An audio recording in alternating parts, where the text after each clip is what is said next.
வீசுது. உங்கள் சத்யாவில் குளு குளு ஏசி ஆஃபர். கருத்துரை பகுதிக்கு அன்புடன் வரவேற்கிறோம். புதுசாக நம்ம வந்திருக்கோம்ல. ஆமாம், போன வாரம் நிறைய நியூஸ் வந்து பார்த்தோம். சிஜேபியோட ப்ரொட்டஸ்ட் ஜந்தர் மந்தரில் நீட் பேப்பர் லீக்குக்கு எதிராக பண்ணிகிட்டு இருந்தாங்க. அதே மாதிரி தமிழ்நாட்டில் அதுக்கு அப்படியே கான்ட்ராஸ்டாக ஜனநாயகன் படத்தை அமைச்சர்கள்லாம் பார்த்துட்டு இருந்தாங்க. இந்த மாதிரி நிறைய விஷயங்கள் அங்கே பேசியிருந்தோம். அதில் பேச முடியாத அதில் பேசாத நிறைய கேள்விகள் வந்திருக்கு. அதை பற்றி இன்றைக்கி கமெண்ட் ஷோவில் டீட்டெயிலாக டிஸ்கஸ் பண்ணிடுவோமா? நிச்சயமாக. ஷாம் அப்படின்ற ஒரு நேயர் கேட்டிருக்காரு, ஆப்ரேஷன் ஹார்ட்பால் அதை பற்றி நீங்கள் ஷோவில் பேசவே இல்லையே அப்படின்னு வருத்தப்பட்டிருக்காப்புல. ஆமாம், பேசவே இல்லையே அப்படின்னு கேட்டார். இப்போ பேசிடுவோம் கண்டிப்பாக. அது ஒரு விரிவாக பேச வேண்டிய ஒரு கருத்துரை பகுதிக்காகவே காத்திருந்த ஒரு டாபிக் அது அப்படின்னு நினைக்கிறேன். ஆமாம், கண்டிப்பாக. ஏன்னா வந்து அந்த ஆப்ரேஷன் ஹார்ட்பாலில் அவ்வளோ சுவாரஸ்யம் இருக்குது. அது வந்து ஒரு த்ரில்லர் படம் பார்க்குற மாதிரியான ஒரு காட்சிகள் தான் நமக்கு அதை படிக்கும்போது நமக்கு வந்து கிடச்சிது. ஸோ இப்போ இந்த ஆப்ரேஷன் ஹார்ட்பால் அப்படிங்கிற ஷாம் ஆர்வமாக இருக்காரோ இல்லையோ, நான் ரொம்ப ஆர்வமாக இருக்கேன். அப்படியா? ஆமாம். சரி, ஓகே. இப்போ என்னென்னா அந்த ஆப்ரேஷன் ஹார்ட்பாலுங்கிறது அமெரிக்காவோட FBI, அதே மாதிரி கனடாவில் உள்ள அந்த ராயல் கெனடியன் போலீஸ் அவங்க, அதே மாதிரி யூரோப்பில் உள்ள சில புலனாய்வு அமைப்புகள் இவங்கெல்லாம் சேர்ந்து ஒரு கூட்டு ஆப்ரேஷனாக தான் இது வந்து ஒரு திட்டமாக தான் பண்ணியிருக்காங்க. இது எதுக்காக பண்ணாங்கன்னா, கேங்ஸ்டர்ஸ், அதாவது பஞ்சாப்லேருந்து போன கேங்ஸ்டர்ஸை பிடிக்கணும் அப்படிங்கிறதுக்காக தான் இந்த ஆப்ரேஷன் நடந்திருக்கு. ஏன்னா இப்போ வந்து நம்ம ஒரு சீனாக நீங்கள் நினச்சி பாருங்களேன்.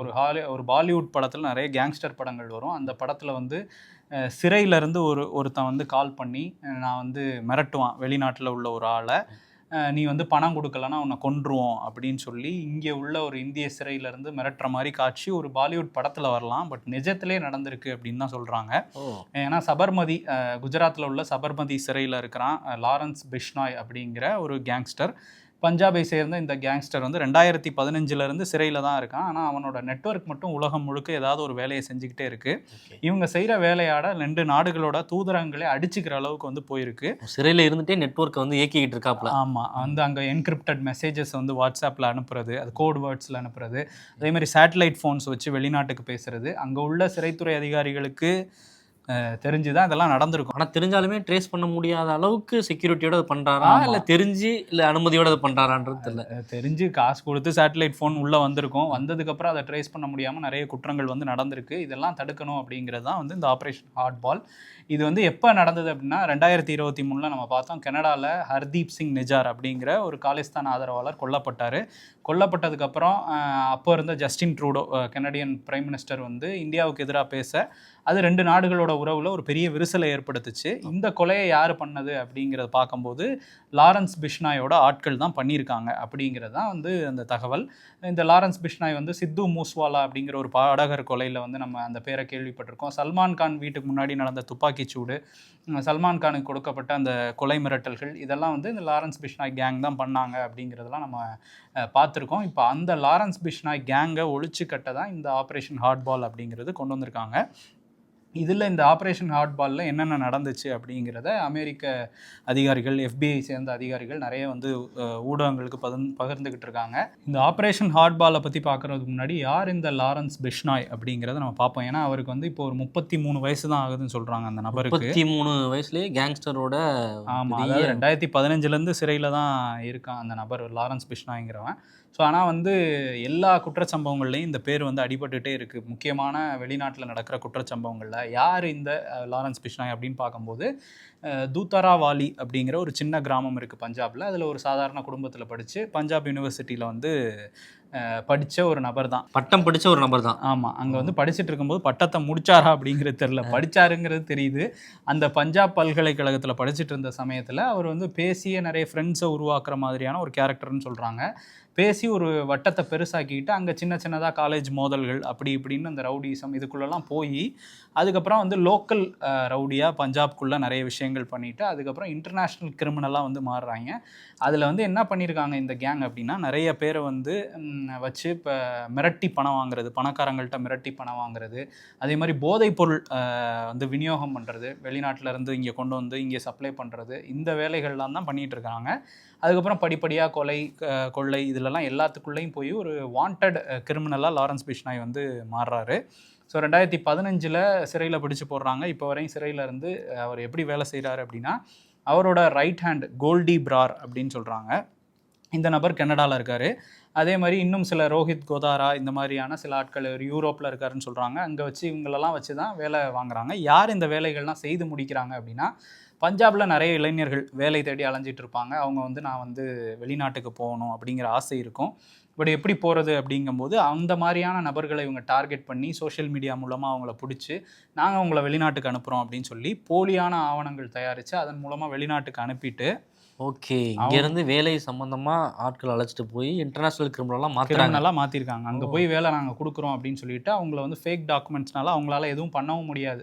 அங்கே போனதுக்கப்புறம் நாங்கள் சொல்கிற வேலையை நீ பண்ணி கொடு அப்படின்னு சொல்கிறது தான் இவங்களை வந்து அடியாட்களாக மாற்றிருக்காங்க. அவங்களும் விருப்பம் இல்லாமல் தான் அதை செய்ய வேண்டிய நிர்பந்தத்துக்கு தள்ளப்படுறாங்க. ஆமாம், சில பேர் இவங்க கேங்கில் இருந்தவங்களே அங்கே போய் பண்ணுறவங்களும் இருக்காங்க. அதை தாண்டி வந்து என்ன சொல்கிறாங்கன்னா, இந்த மாதிரி ஏமாற்றப்பட்டு நிறைய இளைஞர்கள் அங்கே கொண்டு போய் இந்த மாதிரி கிரிமினல்ஸாக மாற்றப்பட்டிருக்காங்க அப்படிங்கிறது தான் சொல்கிறாங்க. இதில் என்னென்னா 2023 நடந்த அந்த கொலை பற்றி நம்ம சொன்னோம்ல, ஹர்தீப் சிங் நிஜார், அவரோட கொலையில் லாரன்ஸ் பிஷ்னாயோட கேங் சம்மந்தப்பட்டிருக்காங்க அப்படின்னு சொல்லி அமெரிக்க நீதிமன்றத்தில் அங்கே மனுலாம் தாக்கல் பண்ணியிருந்தாங்க.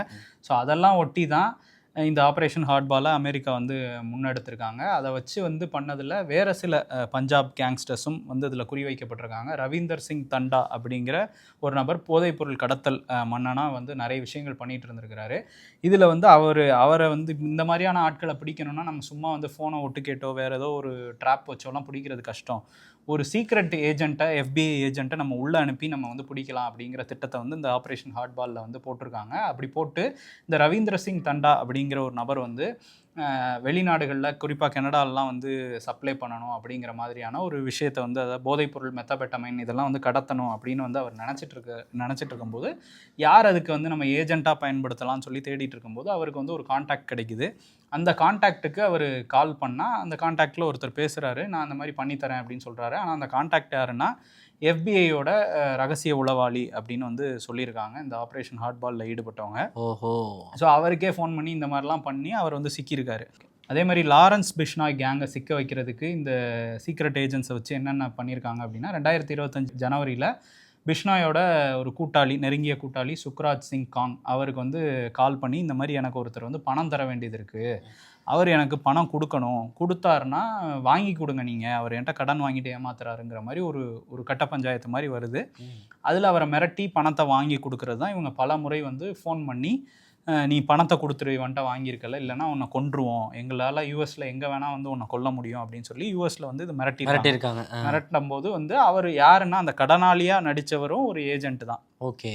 ஸோ அவர் வந்து பயந்த மாதிரி நடித்து கடைசியில் ஒரு செட் இன்ஸ்டால்மெண்ட்டில் நான் கொடுக்குறேன்னு பணத்தெல்லாம் கொடுத்து அதெல்லாம் ஆவணங்களாக க்ரியேட் பண்ணியிருக்காங்க. அவங்களோட பேசின ஃபோன் கான்வர்சேஷன்லாம் ஆடியோஸாக வந்து ஒரு ஆதாரமாக வந்து எடுத்திருக்காங்க. இதெல்லாம் பண்ணிவிட்டு கடைசியில் வந்து அந்த கேங்லேயும் இப்போ சிக்கியிருக்காங்க சில பேர். ஓகே. ஸோ சிக்கினது வந்து இங்கே ஒரே நேரத்தில் இந்த ஆப்ரேஷன் ஹார்ட்பாலில் கிடச்ச ஆதாரங்களை வச்சு US, கனடா, ஸ்பெயின் இங்கெல்லாம் வந்து நிறைய இடங்களில் ரெய்ட் பண்ணி நிறைய கொக்கைன் எடுத்திருக்காங்க. அதே மாதிரி நிறைய டாலர் பணம் எடுத்திருக்காங்க. ஆயுதங்கள் கடத்தலும் நடந்திருக்கு. அந்த ஆயுதங்களும் பறிமுதல் செய்யப்பட்டிருக்கு. 24 பேரை கைது பண்ணியிருக்காங்க. அதிரடியாக வந்து இந்த ஆப்ரேஷன் ஹார்ட்பாலில் லாரன்ஸ் பிஷ்னாயோட தொடர்புடைய நிறைய பேர், அதே மாதிரி வேறு சில இந்த ரவீந்தர் சிங் தண்டா இந்த மாதிரியான ஆட்களோட தொடர்புடையவங்கன்னா 24 பேரை கைது பண்ணியிருக்காங்க. லாரன்ஸ் பிஷ்னாய் உட்பட ஒரு 37 பேர் மேலே கிரிமினல் வழக்குகளும் பதியப்பட்டிருக்கு. ஸோ இதுக்கப்புறம் நாங்கள் கண்ட்ரோல் பண்ணுவோம் அப்படின்னு வந்து FBI அதிகாரிகள் வந்து சொல்கிறாங்க. ஒரு பாதி பேரை பிடிச்சிட்டோம் அப்படின்னா ஓரளவு கட்டுக்குள்ளே கொண்டு வந்துடலாம் அப்படின்ற ஒரு நம்பிக்கை சொல்கிறாங்க. பட் இந்த கதையெல்லாம் நமக்கு கேட்கும்போது இது நிஜம் அப்படின்னு தான் சொல்கிறாங்க. இதெல்லாம் கேட்கும்போது நமக்கு என்னென்னா, ஒரு சிறையில் இருந்துக்கிட்டு குஜராத் மாடல்லாம் சொன்னாங்க. அங்கே உள்ள ஒரு சிறை, அப்போ அந்த சிறைத்துறை எவ்வளோ வீக்காக இருக்குது இந்தியாவிலங்கிறதையும் இது வெளிச்சம் போட்டு காட்டுது. ஸோ அப்படியான ஒரு இது நெட்வொர்க், ஒரு நபர், ஒரு 33 வயது நபர் இவ்வளோ பெரிய விஷயங்களை உலகம் முழுக்க பண்ணுறாருங்கிறது எவ்வளோ பெரிய கிரிமினல் மைண்டோட அவங்க 33 வயதுனா அவர் சிறைக்குள்ளே போய் 10 வருஷம் ஆகுது. 23 வயசில் போயிருக்காப்புல. இப்போ அந்த வயசுலேருந்து சிறைக்குள்ளே இருந்துட்டு இவ்வளோ பெரிய டானா மாறியிருக்காரு அப்படின்றது தான் நமக்கு ஒரு அதிர்ச்சியாக இருக்குது. இதில் என்னென்னா சில கோட் வேர்ட்ஸ்லாம் என்கிரிப்ட் பண்ணி அவங்க கண்டுபிடிச்சிருக்காங்க இந்த ஆப்ரேஷன் ஹார்ட்பாலில். அது என்னென்னா ஜெய் ஸ்ரீராம் அப்படின்னு சொல்லியிருக்காங்க. அது யாருன்னா வந்து ரோஹித் கோதாரான்ற இவரோட ஒரு நெருங்கிய கூட்டாளி, அவரை வந்து குரு அப்படின்னு சொல்லியிருக்காங்க, இல்லைனா ஜெய் ஸ்ரீராம் அப்படின்னு கோடு வேர்டு சொல்லியிருக்காங்க. லாரன்ஸ் பிஷ்னாயை வந்து பெட்ரோ அப்படிங்கிற மாதிரிலாம் சொல்லியிருக்காங்க. இவங்க அனுப்புகிறாங்கல்ல, கொலை பண்ணுறதுக்கு அனுப்புகிற அந்த அடியாட்கள், அந்த ஹிட்மேன்ஸை வந்து ஜான் விக் அப்படின்னு சொல்லியிருக்காங்க. அந்த ஹாலிவுட் கதாபாத்திரம் கொலை பண்ணுற கதாபாத்திரம்லாம் ஜான் விக் அப்படிங்கிற கோட் வேர்ட்லாம் சொல்லியிருக்காங்க. ஸோ இந்த கோட் வேர்ட்ஸ் இல்லாமல் அவங்களுக்கு கிடச்சிருக்கு. நிறைய ஆதாரங்கள் இருக்குது, நாங்கள் இதை அடியோட ஒழிப்போம் அப்படிங்கிற மாதிரி அமெரிக்கா வந்து சொல்கிறாங்க. இங்கே இந்தியாவிலையுமே இதுக்கு வந்து வரவேற்பு அப்படின்னு மத்திய அரசு தரப்பில் சொல்கிறாங்க. இந்தியாவிலே வரவேற்கிறாங்க. நீங்கள் சொன்ன மாதிரி தான் அவங்களால முடியல, சரி யாரோ பண்ணும்போது அதை பண்ணுவோம் அப்படின்னு நினைக்கிறாங்க. ஆரம்பத்தில் நீங்கள் சொன்ன மாதிரி தான் ஒரு திரைப்படத்தை விட ரொம்ப பயங்கரமாக இருக்குது. திரைப்படத்தில் கூட இப்படிலாம் பண்ண முடியுமா, இப்படிலாம் யோசிச்சு ஒரு குற்றச்செயல்களில் ஈடுபடுற மாதிரியான காட்சிகளை வடிவமைக்க முடியுமான்னு தெரில. அந்தளவுக்கு ஷாக்கிங்காக தான் இருக்குது. அதனால தான் நம்ம விரிவாக இந்த கமெண்ட் ஷோவில் அவர் கேட்ட கேள்விக்கு நம்ம பதில் சொல்லியிருக்கோம். ராஜேஷுங்கிற நேயர் வந்து என்ன கேட்டிருக்காருன்னா, இந்த மாதிரி ஈரான் போருக்காக அமெரிக்கா நிறைய செலவு பண்ணியிருக்காங்களாமே, எவ்வளவு தான் செலவு பண்ணாங்கன்னு கேட்குறாரு. ஆமாம், அந்த அமெரிக்க பாதுகாப்புத்துறை அமைச்சர் பீட் ஹெக்ஸத் அவரே வந்து கொடுத்துருக்க தகவலின்படி வந்து கிட்டத்தட்ட பார்த்தோம்னா 3700 கோடி டாலர் வந்து செலவு பண்ணியிருக்காங்க. அதாவது 37.5 பில்லியன் டாலர்கள் வந்து செலவு பண்ணியிருக்கிறாங்க. அது இந்திய ரூபாய் மதிப்பில் பார்த்தோன்னா 3.6 லட்சம் கோடி ரூபாய் மதிப்பு அப்படின்னு சொல்கிறாங்க.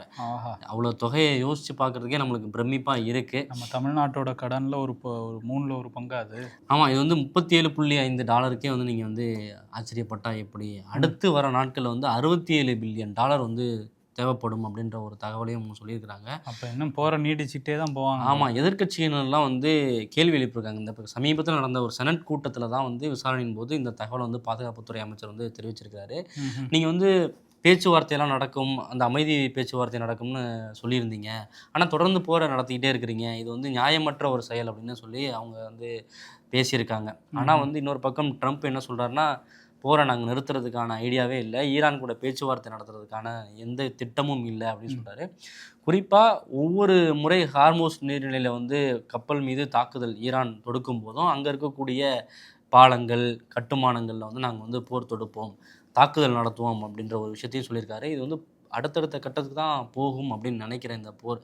இப்போ குறிப்பாக பார்த்தோன்னா இந்த செலவுகள்லாம் எதனால் வந்து நடந்திருக்கு அப்படின்னு பார்த்தோன்னா, விமான போக்குவரத்து, அந்த ஏவுகணை தாக்குதல்கள், கப்பல் போக்குவரத்து, கப்பலில் வந்து விமானம் தாங்கி கப்பல்கள்லாம் இருக்கு இல்லையா, அதெல்லாம் கொண்டு போகிறது, வீரர்கள் செலவு, ஜோர்டன், பக்ரைன், ஓமன் போன்ற நாடுகளில் இவங்க நிறுத்தியிருக்கிற படைகள் இதுக்கான செலவு, இதெல்லாம் சேர்த்து தான் சொல்கிறாங்க. இதில் வந்து வெள்ளை மாளிகை செலவும் அடங்கும் அப்படின்னு சொல்கிறாங்க.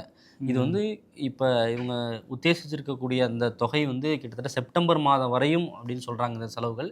இன்னும் இனி வரும் நாட்களில் இது 2 மடங்கு அதிகரிக்கிறதுக்கான வாய்ப்புகளும் இருக்குது அப்படின்னு சொல்கிறாங்க. அமெரிக்கன்ஸ் ஃபர்ஸ்ட் அப்படின்னு சொல்லிட்டுலாம் ஆட்சிக்கு வந்தார் ட்ரம்ப்பு. இப்போ இவர் நடத்துகிற போரால் அவங்களோட பொருளாதார சுமை வந்து அதிகரிச்சிருக்கு, அவங்க தலையில் தான் எல்லாம் போய் விடிஞ்சிருக்கு. இன்னும் பெட்ரோல் விலையெல்லாம் அங்கேயே ஏறி தான் போயிடுச்சுன்னு சொல்கிறாங்க. ஆமாம், அங்கே வந்து எதிர்க்கட்சிகள்லாம் வந்து அதிக அளவில் செலவு பண்ணுறீங்க, போருக்கு இவ்வளோ தொகை செலவு பண்ணுறது நியாயமற்ற ஒரு விஷயம்னு குரல் கொடுக்க ஆரம்பிச்சிருக்காங்க. இன்னொரு பக்கம் லெபனானுக்கு நாங்கள் வந்து பெரிய பொருளாதார உதவிலாம் செய்வோம் அப்படின்ற ஒரு கருத்தையும் ட்ரம்ப் வந்து சொல்லியிருக்காரு. இஸ்ரேல் தாக்குதல் நடத்துச்சு இல்லையா, அந்த தாக்குதலில் வந்து நிவர்த்தி செய்கிறதுக்காக லெபனானுக்கு உதவி செய்கிறோம்னு சொல்கிறாரு. நிறைய நாடுகளுக்கு உதவி செய்கிறதுக்கெல்லாம் தயாராக இருக்கிறதா அவங்க சொல்கிறாங்க. பட் இது எங்கே போய் முடியும், இவங்களுடைய பொருளாதார சுமை எந்த அளவுக்கு ஏறும், இது வந்து ஒட்டுமொத்த உலக நாடுகள்லேயும் இந்த பிரச்சனைன்றது எதிரொலிக்கும் அப்படின்றது தான் இதில் கண்டிப்பாக பெரிய சோகமாக இருக்குது. ஏன்னா அவங்க அமெரிக்காவுக்கு மட்டும் இது பொருளாதார சுமை இல்லை, இந்தியாவுக்கும் இது பொருளாதார சுமை நிறைய. ஏன்னா மிடில் ஈஸ்ட் பாதிக்கப்பட்டிருக்கிறதுனால நமக்கு வந்து கச்சா எண்ணெய் எல்லாமே கிடைக்கிறதும் கஷ்டமாக இருக்குது. ஸோ இது இப்படியே போய்கிட்டு இருந்தாங்கன்னா ரொம்ப கஷ்டம்தான். ஆமாம், செலவுகள் அதிகரிச்சுக்கிட்டே தான் இருக்கும்னு நினைக்கிறோம். எவ்வளோ தூரத்தில் போய் முடியுது, இல்லை இந்த போர் வந்து எப்போ முடியுது அப்படின்றத பொறுத்து தான் செலவுகள் எந்த அளவில் முடியும் அப்படின்றது தெரிய வரும். முகமது அப்படிங்கிற ஒரு நேயர் கேட்டிருக்காரு, பாஜக சொல்கிற மாதிரி காங்கிரஸில் ராகுல் காந்திக்கும் பிரியங்கா காந்திக்கும் ஒரு மோதல் நடந்துக்கிட்டு இருக்கா, மோதல் போக்கு இருக்கா அப்படின்னு கேட்டிருக்காரு. ஏன்னா டெல்லியில் வந்து தொடர்ச்சியாக பிரச்சாரம் பண்ணிக்கிட்டே இருக்காங்கல்ல, ராகுல் அணி பிரியங்கா அணின்னு 2 டீம் இருக்குது காங்கிரஸ் தலைமையில் அப்படின்லாம் சொல்லியிருந்தாங்க. ஸோ அதை வச்சு இந்த கேள்வி வந்திருக்கலாம். ஏன்னா வந்து காங்கிரஸ் கட்சினாலே கோஷ்டி மோதல் தான், அது ஒரு அடையாளமாகவே மாறி போச்சு. தலைமைக்குள்ளேயுமே கோஷ்டி இருக்குது அப்படின்னு சொல்லி கிளப்பி விட்டுறாங்க. ஆமாம், கிளப்பி விட்டுருக்காங்களா இல்லை என்னங்கிறது தான் நம்ம இந்த கேள்விக்கு பதிலாக வந்து பார்க்க போகிறோம். இது வந்து பாஜக தொடர்ச்சியாக சொல்லிட்டுருக்காங்க, ராகுல் டீம், இவர் வந்து சோனியா டீம், இவங்க வந்து பிரியங்கா டீம்னு அது ஒரு டீமாக இருக்குது அப்படிங்கிற மாதிரி அவங்க சொல்கிறாங்கல்ல. அந்த காந்தி குடும்பத்துக்குள்ளே ஒரு டீம் இருக்குது, 3 டீம்ஸ் இருக்குது, 2 டீம் இருக்குன்னுலாம் பிரச்சாரம் பண்ணுறாங்க. இதை வந்து ஒரு ஊடகத்துக்கு பேட்டி கொடுக்கும்போது காங்கிரஸோட மிக மூத்த தலைவர், முன்னாள் முதலமைச்சரெல்லாம் இருந்தவர், அவர் வந்து திக்விஜய் சிங், அவர் என்ன சொல்லியிருந்தார் அப்படின்னா, பிரியங்கா வந்து ரொம்ப கேப்பபிளான ஒரு நல்ல திறமையான ஒரு ஆள். அவங்கள வந்து ஏன் கட்சி வந்து அமைப்பு ரீதியாக எந்த பொறுப்பும் கொடுக்காம வெறுமனே பொதுச் செயலாளரை மட்டும் வச்சுருக்காங்கன்னு தெரியல எனக்கு. கிக் விஜய் சிங் அப்படின்னா வந்து பிரியங்கா காந்தியோட டீமா? இது வந்து இது பாஜகவோட இது அப்படியே தான் இருக்கும். ஏன்னா இவர் அந்த டீம் அப்படின்னு வச்சுக்குவாங்க. ஓகே. ஸோ என்னன்னா இந்த மாதிரி வந்து அவர் சொல்லியிருந்தார். அவங்களுக்கு வந்து பயன்படுத்திக்கல சரியா, அவங்கள வந்து இன்னும் முக்கியமான பொறுப்பு கொடுக்கணும் அப்படின்னு அவர் பேசியிருந்தார். பேசணுன்னு இதை எடுத்துக்கிட்டு பிஜேபி வந்து நாங்கள் சொன்னோம்ல பாருங்கள், இப்போ திக்விஜய் சிங் எவ்வளோ முக்கியமான தலைவர், அவரே வந்து அதிருப்தியில் இருக்கார் ராகுல் காந்தி மேலே, அவர் கட்சியை வந்து பலவீனப்படுத்திக்கிட்டு இருக்காரு அப்படின்னு சொல்லி அவங்க இறங்கிட்டாங்க. இன்னொரு பக்கம் பார்க்கும்போது பிரியங்கா காந்தியோட ஆதரவாளர்கள் சிலர் அவங்க வந்து அவங்களுக்குள்ளேயும் சில குமுறல்கள் இருக்கும்ல, அவங்க வந்து என்ன சொல்கிறாங்கன்னா, பிரியங்கா வந்து முக்கியமான ஆள் தான். அவங்க வந்து பொதுச் செயலாளர்னு ஒரு பதவி வந்து 2023 கொடுத்தாங்க.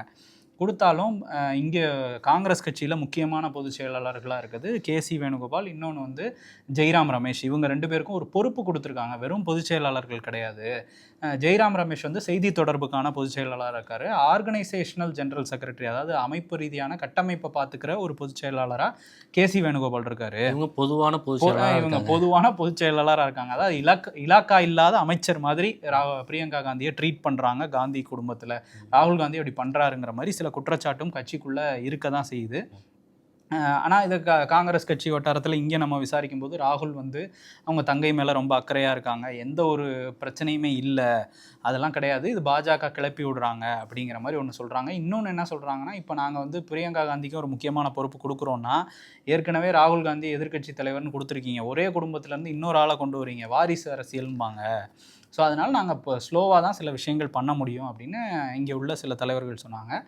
டெல்லியில் நம்ம வந்து சில முக்கியமான காங்கிரஸ் தலைவர்கள் இங்கேருந்து அங்கே போகிறவங்க அவங்கள்ட்டலாம் விசாரிக்கும் போது இருக்குது, சில விஷயங்கள் இருக்குது. ஆனால் எந்த மாதிரி இருக்குது அப்படின்னா, ராகுலுக்கும் பிரியங்காவுக்கும் மோதல்ங்கிறதெல்லாம் பொய் தான். அவங்க வந்து ரொம்ப நெருக்கமான ஒரு பாசமான அண்ணன் தங்கையாக தான் இருக்காங்க. அந்த மாதிரி எந்த பிரச்சனையும் கிடையாது, டீம்ஸ் எல்லாம் கிடையாது.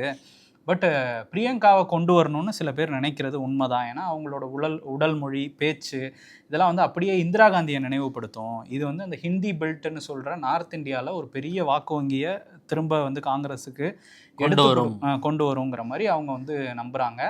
இதில் இன்னொரு விஷயம் என்னென்னா, ராகுல் காந்தி வந்து ஒரு பெண்ணாக இருக்காங்க பிரியங்கா காந்திங்கும் போது இன்னும் பெண்கள் மத்தியில் ஒரு செல்வாக்கு காங்கிரஸுக்கு வரும். அதோடு சேர்த்து ராகுல் காந்தி மேலே சில விஷயங்கள் விமர்சனங்கள் இருக்குது. அவர் நாடாளுமன்றத்தில் வீரியமாக பேசுகிறாரு, மோடி கவர்மெண்ட் எடுத்து கேள்வி கேட்குறாரு, அதெல்லாம் சரி. ஆனால் கட்டமைப்பை வலுப்படுத்த அவர் என்ன பண்ணார், எந்த அளவுக்கு பயணம் பண்ணியிருக்காரு, அந்த பாரத் ஜோடோ யாத்திரையை தவிர கட்சி கட்டமைப்பை எந்த அளவுக்கு வலுப்படுத்தியிருக்காரு அப்படின்னா அது ஒரு கேள்விக்குறி தான். அவர் வந்து அடிக்கடி வெளிநாட்டில் வேற இருக்கிறாரு. அவர் வந்து வெளிநாட்டில் இப்போ சமீபத்தில் கூட சில வாரங்களுக்கு முன்னாடி சில ஈவெண்ட்ஸ் எல்லாம், முக்கியமான ஈவெண்ட்ஸ்லாம் கேன்சல் பண்ணிட்டு அவரோட ஸ்டேயை வந்து எக்ஸ்டெண்ட் பண்ணிக்கிட்டார் வெளிநாட்டில்.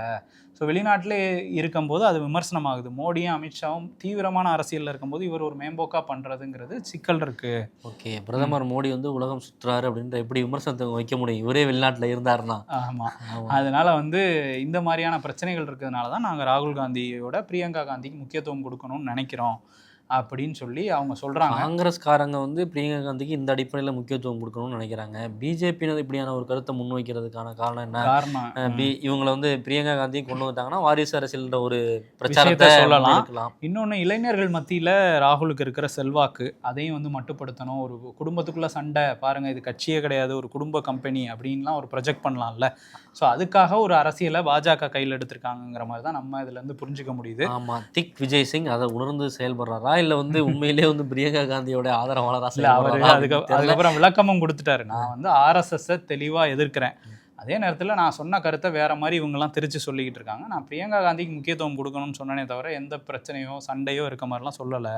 ஆர்எஸ்எஸோட சித்தாந்தம் தான் எங்கள் எதிரி அப்படின்னு சொல்லி அவர் வந்து அந்த முற்றுப்புள்ளி வச்சிருக்காரு. ஆமாம், பட் இந்த விவாதத்தை அவர் பேச்சு வந்து கிளப்பி விட்டுருக்கு. பட் இதுதான் நம்ம ஓவராலாக வந்து எல்லா தரப்பில் உள்ள விஷயங்களையும் இங்கே பகிர்ந்து. இதையெல்லாம் தாண்டி இவங்க 2 பேருக்கும் வந்து பிரச்சனை இருக்கா, 2 பேருக்கும் தனி அணி இருக்கா அப்படின்லாம் கண்டுபிடிக்க முடியாது. பிரச்சனை வந்து பொதுவெளிக்கு வந்து பெரிய அவங்க ஷேர் பண்ணுற வீடியோஸ், அவங்க வெளியே போகும்போது பகிர்ந்துக்கிற புகைப்படங்கள்லாம் பார்க்கும்போது ஒரு சண்டைலாம் இருந்தால் இப்படிலாம் புகைப்படங்கள் வராது, இப்படி ஒரு பாசம் வந்து இருக்காது, அதை நம்ம பார்க்க முடியுது. ஸோ ஓகே, அது வந்து பிஜேபியோட ஒரு கேம். அந்த கேம் பிளானுக்கு இவங்க என்ன பதில் வச்சுருக்காங்க, பதிலடி கொடுப்பாங்க அப்படிங்கிறதெல்லாம் அவங்களுக்கு தான் வெளிச்சம். பார்ப்போம் என்ன நடக்குதுன்னு. ஆமாம், பொறுத்துறது தான் பார்க்கணும். இந்த வாரம் கருத்துரை பகுதியில் 3 கேள்வி பேசியிருந்தாலும் டீட்டெயிலாக பேசியிருக்கோம். உங்களுக்கு பிடிச்சிருக்கும்னு நம்புகிறோம். நிச்சயமாக இன்னொரு நிகழ்ச்சியில் சந்திப்போம். நன்றி. நன்றி. குளு குளுன்னு காத்து வீசுது. உங்கள் சத்யாவில் குளு குளு ஏசி ஆஃபர். சத்யா.